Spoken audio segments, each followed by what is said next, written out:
Thousands of animals facing euthanasia in overcrowded California shelters may soon be getting help. Berman? Aye. Berman, aye. Flora? This week, a proposed bill that would require shelters to give 72 hours advance notice before an animal is put down got one step closer to becoming law. At the same time, rescue groups were online making desperate pleas for help. Bowie, come here, baby boy.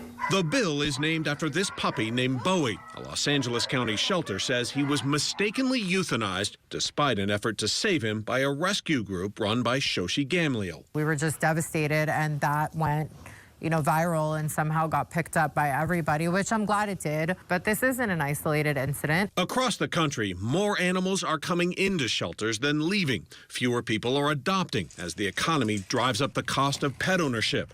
And shelters themselves are severely understaffed and out of space, driving euthanasia rates higher. Last year was the worst we saw in the past 4 years.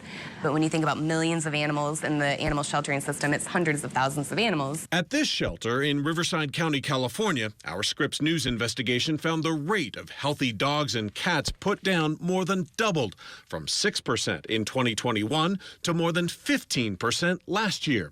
Rescue groups say dozens of animals can be put down at any moment with little notice. I feel like they're the worst shelter I've ever dealt with. It's stressful because you have a day, to figure it out. The Riverside, it's like, surprise, 30 dogs were killed on Valentine's Day. California State Assemblyman Bill Asaley introduced Bowie's law. Our Scripps News investigation found He highlighted our reporting on social media to rally support for the vote.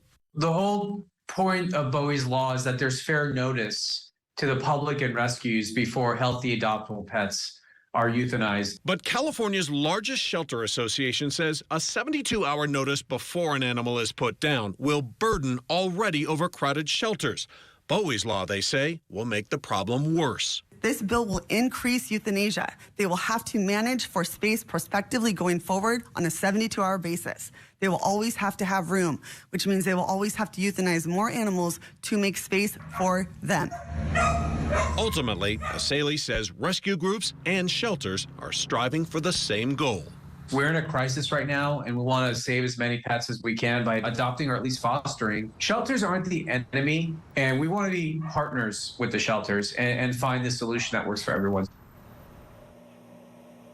Now, Bowie's law still has a couple of hurdles. It's got to clear another committee. It's got to go through both houses of the California State Legislature before it hits Governor Gavin Newsom's desk. Now, we did just hear back from Riverside County just about an hour ago. They say they are experiencing severe overcrowding, but they say this is not a problem that is unique to Riverside, that it is happening all around the country. They say that their successful outcomes, which is, code for basically getting an animal out adopted, that those outcomes are down, which means that euthanasia is up. But Riverside County says, and I quote, euthanasia continues to be a last resort when all else has failed.